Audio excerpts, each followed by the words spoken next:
Assalamu alaikum, Ivan, Vanakkam. What we say and how we say it. I was talking to my daughter the other day. She was on her tab watching some videos, some cake making videos. She's very fond of this baking stuff.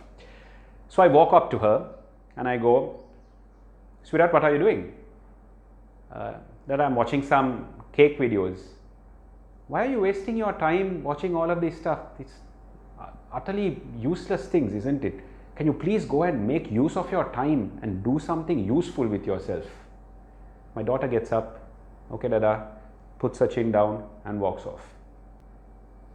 Now let's change the scenario. Same thing in a different manner. I walk up to her, "Sweetheart, what are you doing?" "I'm watching some cake videos, dada." "Oh, okay, cool. Sweetie, how long have you been watching this now?" Close to around 20-30 minutes. Quite a long time, right? You think you can finish up in a little bit and then maybe do something useful also? I mean, you were working on those books, right? You were reading 1 or 2 books earlier. Why don't you pick that up? That will also be useful for you. Maybe you can balance it out. "Yeah, dada, okay, sure. I'm just watching one more. Can I just finish that and go?" "Yeah, darling, sure. Let's get that done." Same message, 2 ways. This is a practical example I'm bringing in here.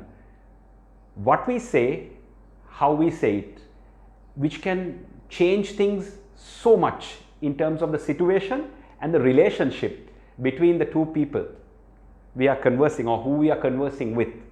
The same example, let's look at it in a business environment.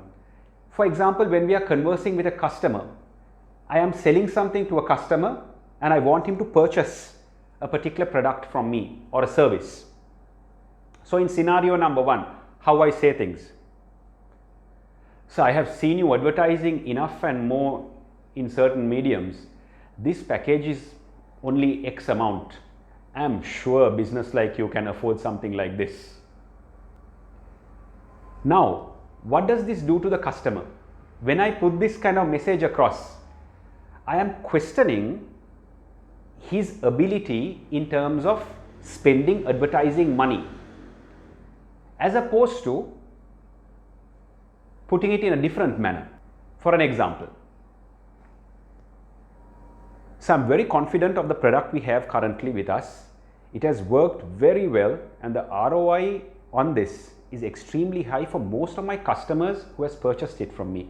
If you want, I can even set up a referral where you can speak to customer X and Y and get a recommendation. But I strongly believe you investing in this now, because I've seen you advertising in other areas as well and I know you believe in advertising. This is going to work for you.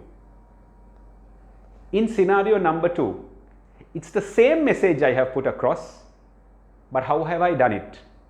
The way I have put it across to the customer is more desirable, in the sense where I am not offending him or getting him closed up, but rather I am complimenting him and I'm getting him to open up and accept my message. Same message, but communicated in a different way. So what I said and how I say it has depended on the sale, whether I'm getting it or not. The same setup, let's look at it from a corporate point, where we are having a meeting in office. It can be a meeting, a Zoom meeting like we're having quite a bit right now, or even in the office, we're having a general meeting. And there is a little bit of a power in terms of this particular discussion, which we all go through and which is very healthy. But in this, there comes Mr. Sarcasm.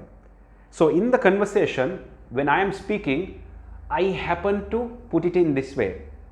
Come on, use your common sense. If you really think about it right now, I am sure you understand what we are talking about. As opposed to, I get your point and I agree with you. However, there are a few things we should consider in this area, and if we can look at these things and then make a decision, I'm sure all of us can come into the same platform. What do you say? Now, in the first instance, when I go in with that sarcastic comment, what will my colleague or whoever I'm having the meeting, what is going to happen? They're going to close up and then attack mode. You gave it to me. Let me get back to you, son. And that's how it's going to come back. Rather, when we look at it on the second scenario, diplomacy, and we communicate in a manner where they open up, so we have a better conversation and we tackle the problem. Same message, how we said it, how you communicate. To close this off, it's all about ego.